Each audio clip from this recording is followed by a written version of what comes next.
bagaimana sikap saya kepada suami yang selalu cemburu sampai semua sosmed disadap. Ini suami atau intelijen ya? Padahal suami saya tidak pernah.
Mudah-mudahan barokah dan ingatkan Allah akan menggantikan gak langsung di bib menurut sakarun di hadapan panjenengan itu tidak jadi tidak diganti dengan panjenengan majikan yang baik. Amin. Ya kan itu adalah rezeki yang tak terhingga dan jaga keluarganya ya. Dan kita kembali kepada Ustaz sekarang sesi tanya jawab pada beliau, kami persilahkan.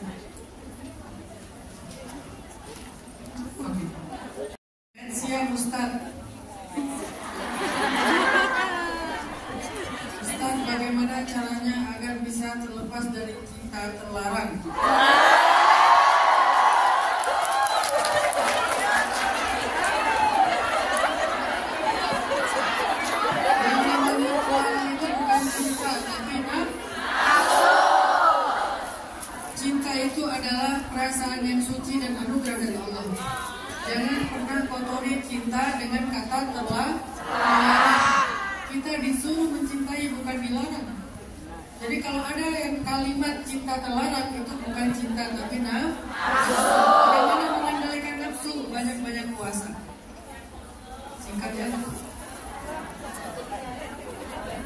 Kedua, biar mengendalikan nafsu, blok orangnya. Jangan cuma unfollow, masih bisa dihubungi, blok.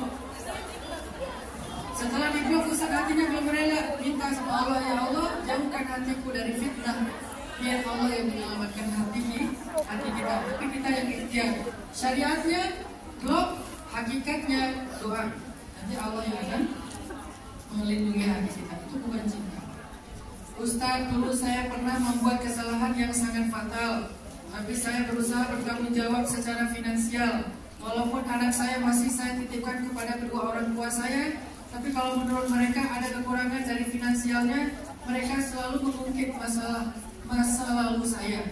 Mohon petunjuk sikap dan jawaban apa yang saya lakukan agar tidak terkesan membantah omongan keluarga. Allah saja tidak pernah mengungkit-ungkit masa lalu hambanya. Kalau dia sudah menyesal dan bertobat, maka di sisi Allah dia adalah orang yang bersih dari dosa. Di sisi Allah dia orang yang bersih dari dosa. Kalau Allah tak mengungkit, maka siapapun di antara manusia yang membicarakannya, anggap aja itu adalah angin lalu. Jangan terlalu dipikirkan. Kenapa? Karena itu tidak akan merubah apapun dalam hidup kita. Yang memuliakan dan menghinakan kita adalah Allah. Yang membahagiakan dan menyengsarakan kita adalah Allah. Kata-kata manusia tidak akan berpengaruh kepada kita. Justru makin diomongin, makin untung. Kenapa kita diomongin malah untung? Karena dia lagi mentransfer pahala kepada kita. Termasuk keluarga, Ustaz, termasuk keluarga. Maka konsisten saja dengan tanggung jawab kita, menafkahi semampu kita, seikhtiarnya kita, sesungguh-sungguhnya kita. Adapun mereka yang mungkin mereka itu sebetulnya sedang mentransfer pahala untuk kita. Ada perempuan malamnya rajin tahajud, paginya rajin gibah. Malamnya zikir, paginya lambe syariah.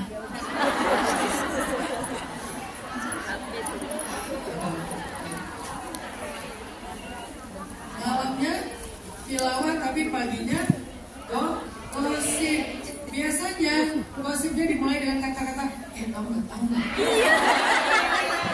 Lalu dia lanjut dengan kalimat masa sih nggak ya. Akhirnya jadi panjang. Maka dia sedang mentransfer pahala. Ustaz, saya mau tanya, saya menikah 2 kali, kok selalu dibohongi? Suami pertama selingkuh, lalu cerai. Suami kedua korupsi dengan uang yang saya kirim. Bukan betul.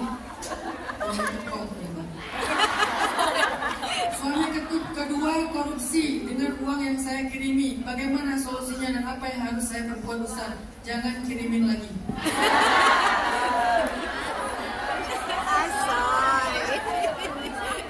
Kalau udah cerai, ini nggak tahu nih udah cerai belum dengan suami kedua. Jangan kirimin. Kenapa? Tidak ada kewajiban kalian menafkahi laki-laki. Kecuali laki-lakinya darurat. Contoh, uzur, dia stroke. Jangan sampai dia udah stroke. Aku tidak berkewajiban menafkahi kamu. Kamu cari kerja sendiri. Orang stroke. Itu namanya darurat. Kalau dia sehat, normal, suruh dia kerja. Kalau dia lapar dia adalah bagian dari apa? Ibadah. Bagian dari itu. Jangan kirimin. Kalau mau kirimin ke anak. Jangan ke suami. Ini kalau video saya direkam, terus disebar, saya jadi musuh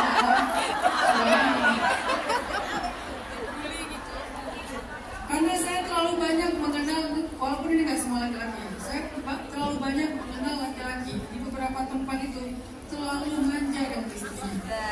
Saya pergi ke pasar, di pasar yang jualan ibu-ibu. Suaminya ngapain? Ngopi sama makan ketan. Jam 6 pagi itu kan paling banyak laki-laki makan ketan sambil ngopi. Istrinya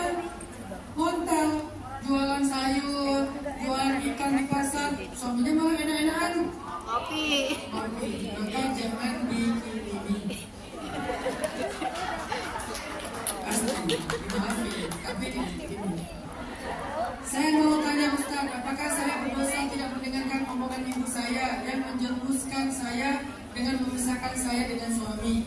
Saya menjauh komunikasi dengan dia, ibu saya, karena selalu hanya nanya masalah uang. Karena posisi saya masih baru dan masih ada potongan agensi yang artinya gaji saya belum full. Tapi saya selalu berusaha menyisihkan rezeki untuk ibu saya. Alasan saya berangkat untuk membantu ekonomi keluarga. Apakah saya harus menanggung semuanya padahal saya masih punya suami? Ustaz, suami yang nanggung. Laki-laki ketika menikahi perempuan, dia bukan menikahi satu orang, tapi menikahi satu keluarga. Saya ketika menikah dengan istri saya, maka mertua itu adalah orang tua saya. Sehingga saya menafkahi istri sekaligus menafkahi orang tua, karena suami mertua saya sudah meninggal, bapak mertua saya sudah meninggal, berarti kan ibu mertua saya tinggal sendiri dan beliau tidak punya penghasilan. Saya harus rela dan ikhlas menafkahi beliau seperti saya menafkahi ibu saya sendiri. Itu kewajiban laki-laki. Di Indonesia sekarang kita udah bingung dengan hak dan kewajiban. Makanya perempuan yang jadi korban, perempuan yang harus berjuang, perempuan yang harus susah payah. Karena perempuan itu fitrahnya adalah dinafkahi, bukan menafkahi. Ustaz kok kejam sekali. Ya emang kayak gitu harusnya. Saya agak marah dengan laki-laki yang manja kepada istri. Laki-laki itu harus tahu. Yang berikutnya, dengan menyadari saya sendiri penuh dengan dosa, apakah Allah tetap akan memberi saya jodoh di dunia untuk saya, Ustaz?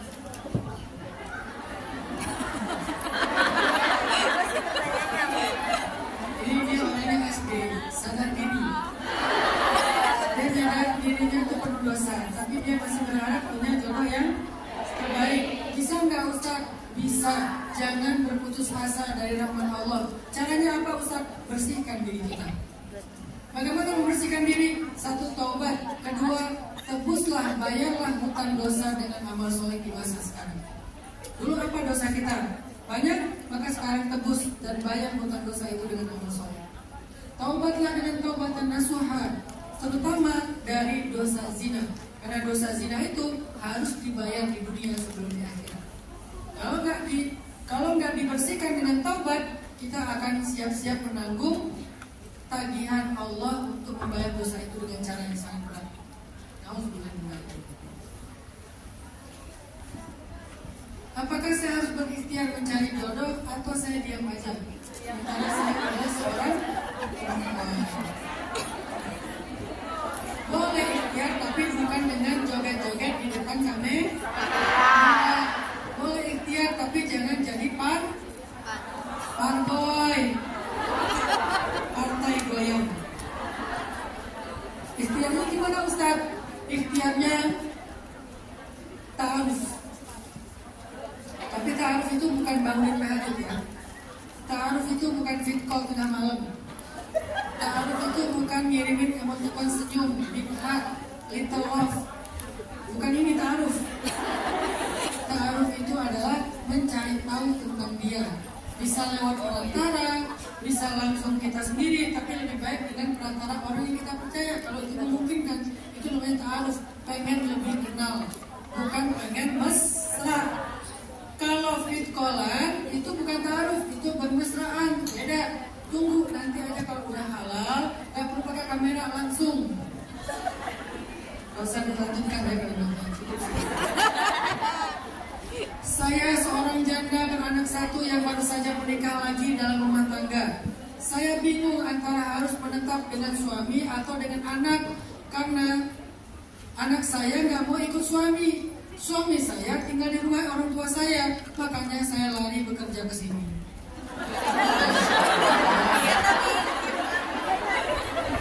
Ini luar biasa ya. Karena daripada semua kamar, mending saya pergi ke Hong Kong. Milih anak, suaminya yang kecewa. Milih suami, anaknya yang sedih. Akhirnya saya ke Hong Kong. Masya Allah.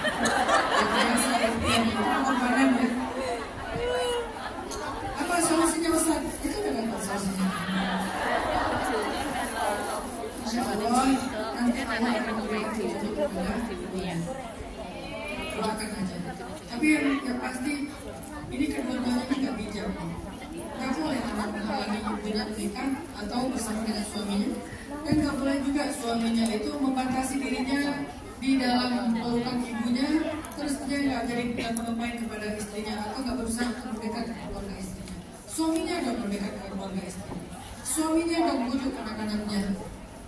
Anak-anak itu kalau dibujuk ya mungkin bisa aja, ini suaminya juga di sana, anaknya di sini, yang bingung istrinya. Ini laki-laki nih, laki-laki nggak benar nih. Harus suaminya yang datang untuk membujuk anak sambungnya supaya anaknya akhirnya berdamai. Anaknya nanti dari ibunya difahamkan pelan-pelan, tuh ayah sambung kamu kan udah niatnya baik, ingin ngajak kamu ke bakso, ingin ngajak kamu jalan-jalan. Sampai kapan kamu akan kayak gini terus? Dia udah niat baik loh. Lama-lama kan dulu juga hatinya. Tapi kalau anaknya di sini, suaminya di sana, nggak mau ada yang ngalah, akhirnya kita yang Hongkong kan kasihan. Ini yang jadi korban adalah istrinya. Saya seorang janda anak satu. Dari tadi.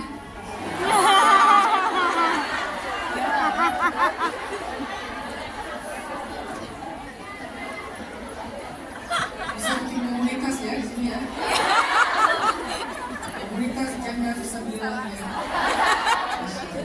Saya seorang janda anak satu, selama 10 tahun menjanda, saya tidak pernah memiliki hubungan sama laki-laki karena anak saya tidak mengizinkan saya menikah lagi. Tapi sekarang ada laki-laki yang mau serius dan mau menikahi saya, Ustaz. Saya berniat menerima dia, tapi anak saya tidak mengizinkan buat menikah lagi. Bahkan saya diancam anak saya akan bunuh diri kalau saya menikah lagi. Coba banyak-banyak zikir la haula wala quwwata illa billah. Tahu nggak keajaiban kalimat zikir itu? Itulah kalimat yang mendatangkan keajaiban dalam hidup kita. Kalau pengen melihat keajaiban, coba sehari minimal 100 kali la haula wala quwwata illa billah. Terus secara syariat, gak boleh anak itu melarang ibunya menikah, apalagi ibunya janda. Bahkan seorang janda tidak perlu meminta izin kepada walinya untuk menikah. Walaupun saat menikah harus dengan wali, tetapi tidak perlu meminta izin. Walinya tidak boleh menghalangi. Maka walinya hanya boleh untuk menikahkan. Tidak perlu dimintakan izin, kecuali dia melakukan dosa, yaitu dengan murtad atau menikah dengan yang berbeda yang apalagi anaknya, nggak boleh dia melarang sampai ngancam-ngancam bunuh diri. Nggak mudah pas sebagai seorang ibu. Kalau anak sudah ngomong kayak gini, maka la haula wala quwwata illa billah. Saya minta doa semoga mendapatkan majikan karena waktunya saya cuma tinggal sampai 28 atau 29 Oktober. Biasanya kalau udah lewat waktu gimana? Harus pulang ya?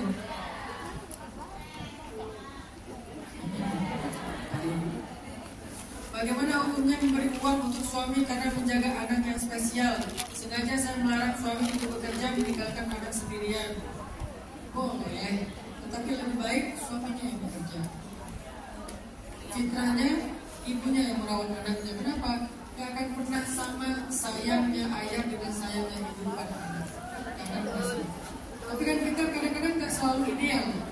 Realitasnya tidak ideal. Makanya saya bilang jawab boleh. Walaupun idealnya adalah suami yang bekerja. Sabar ya teman-teman semuanya. Kalau kalian adalah mungkin menjadi seperti ini karena laki-lakinya belum ideal. Laki-laki ini kayaknya harus lebih sama itu kamlinnya. Semoga mendapatkan majikan segera mungkin dan majikannya adalah majikan yang baik. Ustaz, tolong beri saya petunjuk bagaimana sikap saya kepada suami yang selalu cemburu sampai semua sosmed disadap. Ini suami atau intelijen ya?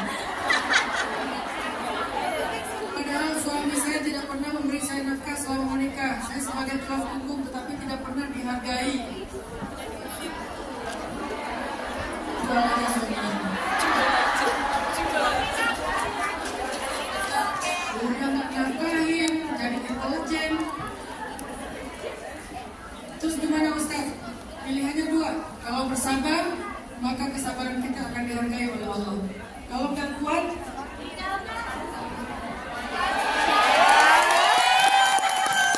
dan saya bukan gunanya duitnya. Keren, Masya Allah. Keren ruangan duitnya ya. Makasih ya. Jazakallahu khair. Tadi apa tadi? Doa aja suami. Saya agak marah dengan laki-laki yang seperti ini. Berlaku ya, tapi marahnya. Maksudnya kita punya dua pilihan. Sabar, jika itu baik, insya Allah sabar kita akan dihargai oleh Allah. Tapi kalau kita nggak kuat, kita nggak ada paksaan harus kuat, harus bertahan. Yang harus kuat itu adalah laki-laki. Makanya ayatnya ar-rijalu qawwamuna 'alan nisa. Laki-laki itu tegar sehingga menjadi pegangan bagi istrinya, bukan malah istrinya yang menjadi pegangan bagi suami. Ini laki-laki macam apa ini? Lama-lama dia pakai rok. Bagaimana cara lebih ikhlas? Saya ditipu teman sendiri sekitar $40.000.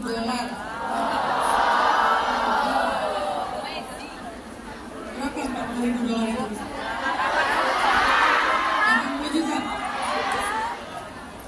Sekitar 3 bulan yang lalu saya baru ditipu teman saya 200 juta. Terus apa Ustaz ikhlas? Ikhlas. Ustaz mau ketemu dia? Udah saya belum. Tapi Ustaz maafin dia. Saya maafin dia, saya ikhlas. Gara-gara saya ikhlas, Allah sudah menggantinya berlipat-lipat. Sebentar, 5 menit lagi.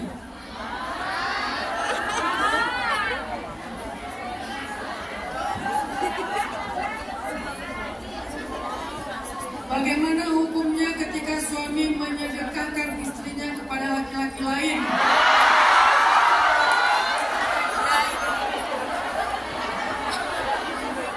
Ini bukan manusia, ini setan ini. Ya, ini setan, bukan manusia. Saya dihukum dengan legal ini ya. Ya saya sahabat. Dia libatin Allah, tiba-tiba saya jadi marah gini, nggak benar. Semuanya tentang laki-laki yang nggak benar ya. Saya tahu semua isi pertanyaannya adalah tentang laki-laki yang nggak benar.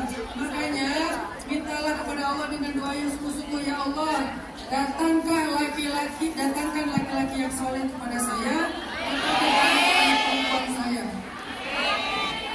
Karena kita nggak bisa menilai laki-laki itu di depannya. Laki-laki itu bisa kasih satu rahasia laki-laki ya. Laki-laki jago acting.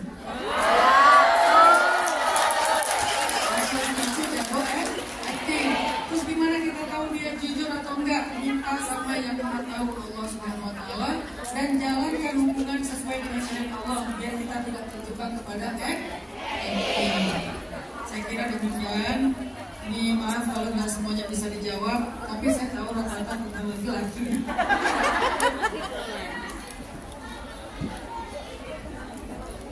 Waktu pertanyaannya udah habis, maaf ya. Ini sengaja saya nggak jawab semuanya biar tidak lagi sama Indonesia.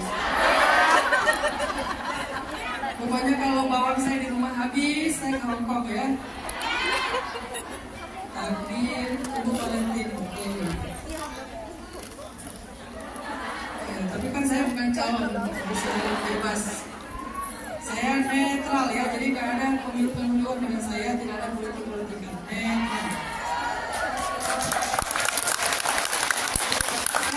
Netral.